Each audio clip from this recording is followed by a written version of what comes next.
So I'm sitting this morning, and I'm listening to Gary Vaynerchuk, right? And Gary is this guy that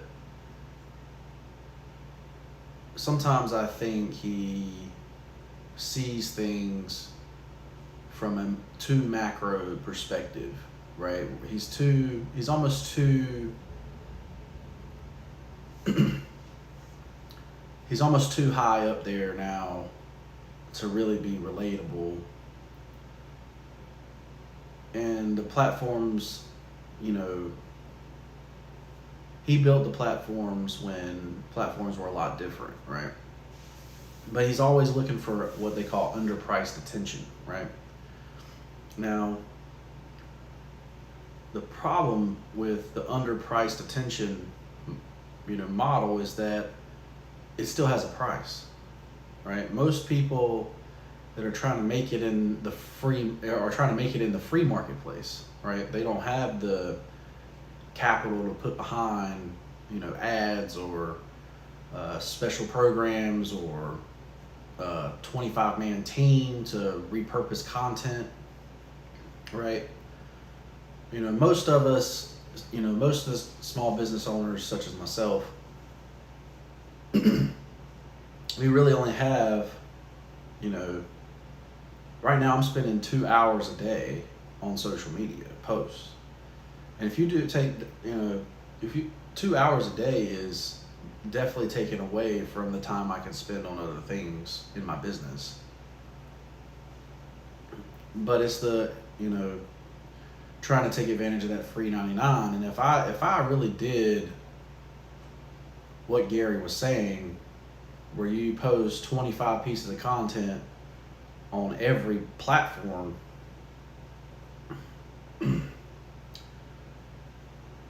I mean, that would be an 8-hour day. Especially you start thinking about time of the day that you post and all that kind of stuff, like, but it's free, right? So when you don't have a lot of money, you have a lot of time, right? That's what they say. But I do feel that, it's more for most of these, especially the mature platforms, it's more about the consistency, right? So, and honestly, most people just don't have that much to document, right? They're doing the same thing every day, like, and maybe you can build a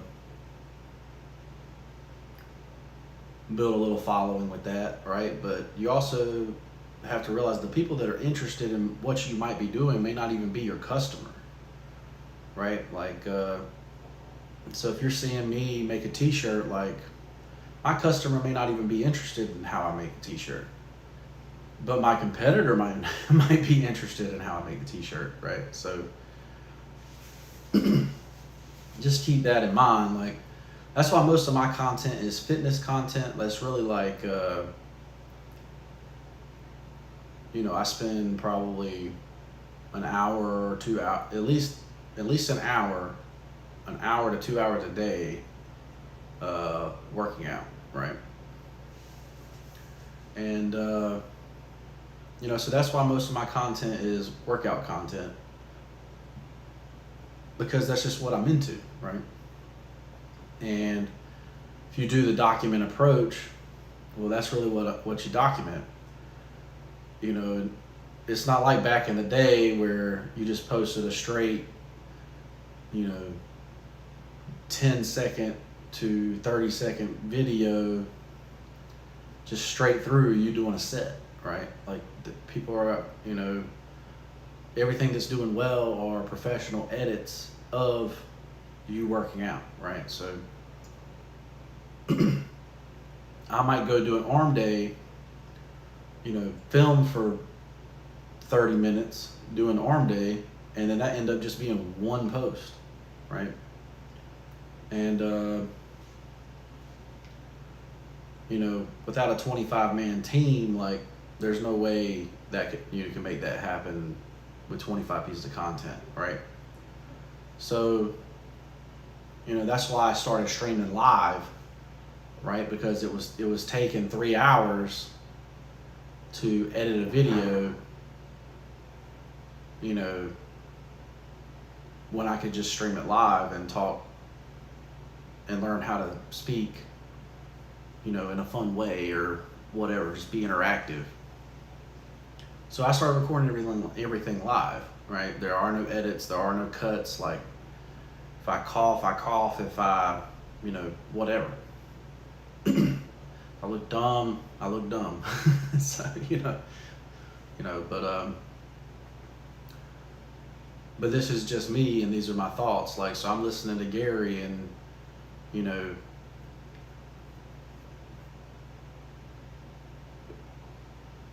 I think at the end he goes, if you're not successful, well, you suck. Well, that's true. Like, not everyone can be successful at social media. Not everybody's going to be the person behind the camera. Not everybody is special, right? And I think, Gary's made a lot of money telling people that aren't special to post on social media, right? I say a lot of people are not made for video. Like, just look at who is being successful, especially in the fitness space. Who's being successful, right? Like, not saying that these people don't work hard, right? Because they absolutely work hard. To be successful in anything, you got to have hard work. But these people look a certain way. They act a certain way, right? And that's why they're successful. Well, I'm different than that, right? I didn't start out at 150 pounds and spend 3 years getting up to 160 and shredded. I started at 315 pounds, and now I'm in the 270s, right?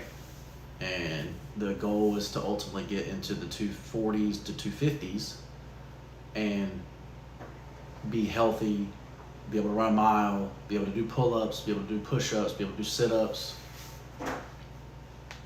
actually be healthy, have good blood work, right?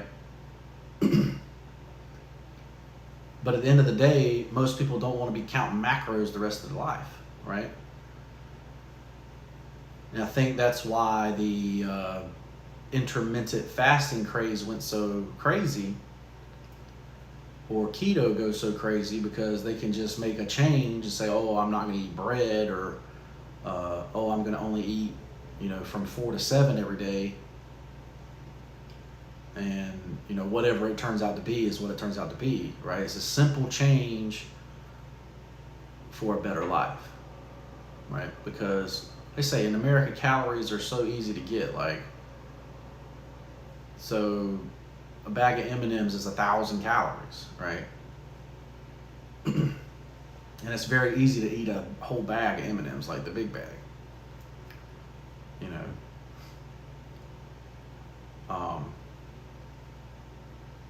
So you start thinking about stuff like that. Like, yeah, these are just my thoughts this morning. Let's say I'm Nate, I'm the FitFutureMD, lost 30 pounds in 30 days. I upload every Monday, Wednesday, Friday. Try to. I record it live at 6:30, usually I try to have it up before 7, but sometimes it's a little after, But this is just me, right? Like, I like recording these live. I actually like this segment. Like, these are just my thoughts of the day, right? And, they're talking about another stock market crash. Like, this is the 3rd downturn of the stock market, which means it usually means a big crash, right? So, can't tell if that means they just want you to sell your good stocks or not, right? But basically the whole system is propped up on credit. And when people default on their payments, that's when you see it go under. Right now, the only thing that's really holding us up is that unemployment's basically zero. Like, nobody's really unemployed. There's a job everywhere, right? Matter of fact, there's so many jobs they're trying to make, AI come in and take your order at McDonald's and stuff. Like, nobody wants to work those jobs because there's so many higher paying jobs out there, right? So, keep that in mind. Like, as long as the unemployment rate is good, like, don't let these people cause fear so that you sell your stuff when it's still, gonna go up more, right? So, but it's definitely, with banks going out, a lot of people get scared, like, something that's worth $90 billion goes bankrupt. Like, that's definitely a little scary, especially if you're only a person, one of these people that live paycheck to paycheck and you really have no savings or anything, right? So anyway, these are my thoughts of the day. Make sure you shop at Ensorsale.com. Ensorsale is family. Together we can rise up from humble beginnings to inspire others all over the world with the messages on our t-shirts like the one I have on right now, which is prepare for success. If you prepare, when your opportunity comes, you will be successful. And it might not be today, it might not be tomorrow, it might not be next month, it might not be next year, but your preparation will have you ready for when success comes to you. And that way you won't be one of these people that blow it, that end up selling Spectrum Internet when you used to be in the NFL. I'm Nate, I'm the FitFutureMD, and we'll see you in the next one. Peace.